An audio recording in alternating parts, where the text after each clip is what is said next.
What do you think about cheat days? That's the number one question I get from women over 40 who are trying to lose weight. And I get it. You are trying to stay consistent. But between family gatherings, food pushers, and easy access to junk food, you are left wondering, will one cheat day ruin all my progress? How do I stay on track without feeling left out? How do I handle the temptations? I know exactly how you feel. I have been on this health journey for over 12 years. And if you search online, you will find a whole range of opinion from experts on the topic.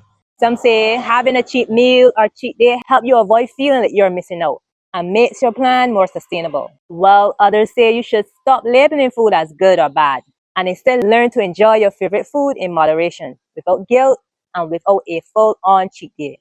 So what is the right approach, especially for women over 40 who want results? Now in this video, we're going to look at what happens to your body when you have a cheat day and what I recommend based on my experience. So let's get into it. So what's the issue with cheat days? When women ask me, can I have a cheat day? I always pause because I know what they're really seeing. I see healthy eating as a form of restriction and they need a break from it. And that's where the problem begins. Cheat days don't just represent a break from your regular diet. They reinforce a toxic relationship with food, where clean eating is seen as a punishment and indulgence is the reward. Now, research has shown that highly processed foods, especially those with refined sugar and added fat, stimulates the brain's reward center in a way that is surprisingly similar to addictive drugs like nicotine and cocaine. When you eat foods like donuts, chips, or sugary snacks, your brain releases dopamine, the feel-good chemical. This dopamine hit creates a temporary high or a sense of satisfaction. But over time, repeated exposure to these foods can change how your brain responds. Now your brain starts to become less sensitive to pleasure from the same amount of food. As a result, you may find yourself craving more and more just to feel the same effect. A cycle very similar to what happens in drug addiction. That's why you feel out of control around certain foods. Why one indulgent day can derail your entire progress. Why most women eventually put back on the weight.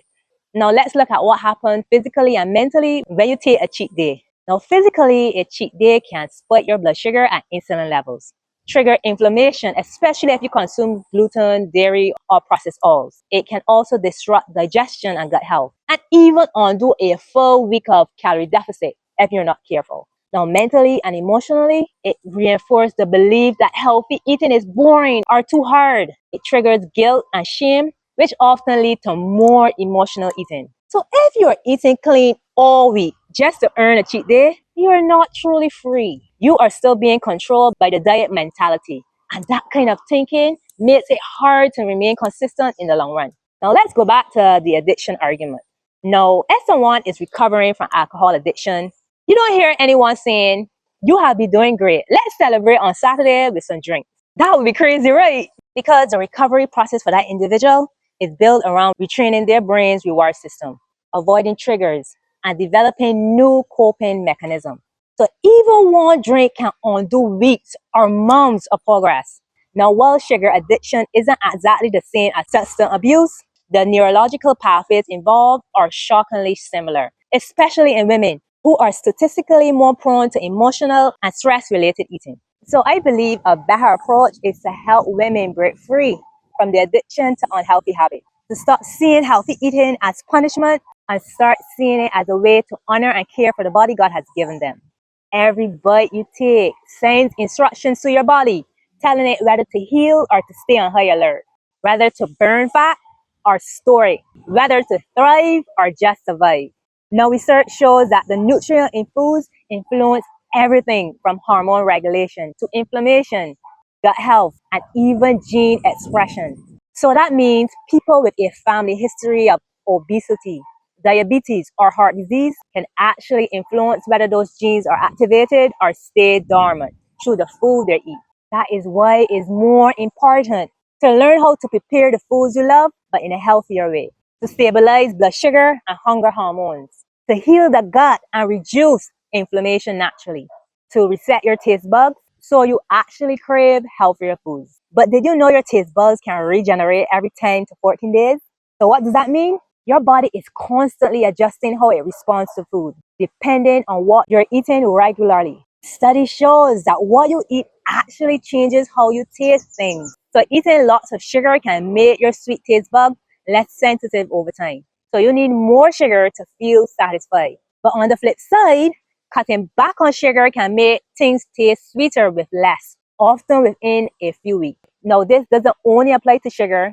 When people eat less salt, their taste buds adjust and food start tasting salty enough with much less sodium. These changes happen because your brain and body are always adapting, even down to how your taste receptors and brain chemicals respond to food. I always like to say that my younger self would be really proud of me. Back then, I wasn't into eating healthy at all. I didn't like vegetables and I used to consume a lot of unhealthy fried stuff. If someone told me back then that I would be here not only eating healthy but encouraging others to do so, I would not believe them. That if I could change, you can too. No, my sister, she recently changed her diet and she had the same experience. One of the things she said is that now that she doesn't expect everything to taste sweet, she actually noticed the taste and texture of the food she's eating. And also by growing her own food, she have a greater appreciation for vegetables and eating healthy. So let me share some strategies you can implement right away so that you wouldn't have to depend on a cheat day. Now, if you are used to adding 2 tablespoons of sugar to your tea, try cutting it down to 1 tablespoon for a week. Then gradually reduce it again. Eventually, aim for no added sugar. Or use spices like cinnamon or nutmeg to add flavor without spiking your blood sugar.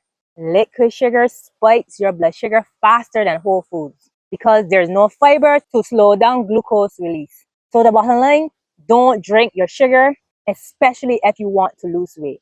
Now, if you love baking, and you follow your great grandmother's recipe, I give you permission to tweak it. Start by cutting the sugar it requires in half.